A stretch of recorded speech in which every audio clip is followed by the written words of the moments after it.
sit and I stare. People that surround me wait for the words. Today, their lives could be over, but tonight, they will dare to dream of a four-leaf clover. They know the end is near, eliminating any fear. They must have faith in themselves. Cancer. It's a killer, a life taker and a filler. Its bad cells overtaking, its faux face is faking. I ponder the thoughts of what it feels like to know that you're dying. Slowly your body ridding itself of its contents, decomposing internally. You're shutting down organ by organ as it spread, soon to be announced dead. I sit and I stare. An 89-year-old man walks through the double doors, his feet dragging against the marble floors. You can tell he's becoming frail, his face pale, but he's a happy man. The smile upon his face says it all. Ever so slowly, he makes his way across the room. He takes a seat beside me. He's all I see. He looks at me, gives me the sweetest, warmest, and most inviting smile I have ever seen from a person. One that reminds me of my grandfather, a man I have never met. Only in pictures can I reminisce his admiration towards me. Before my aging of one, his soul was set free.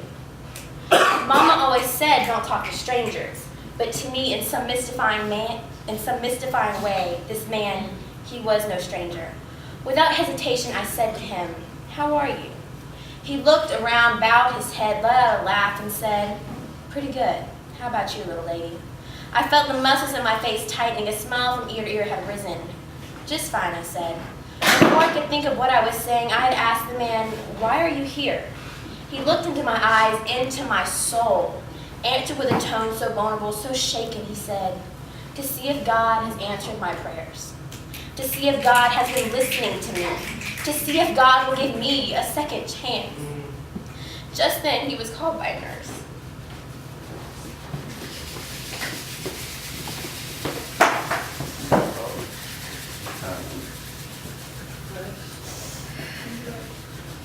The door averted. A name I was sure that would never be forgotten. I sit and stare, waiting. Refused my mother when it was time to leave. I may never see this man again.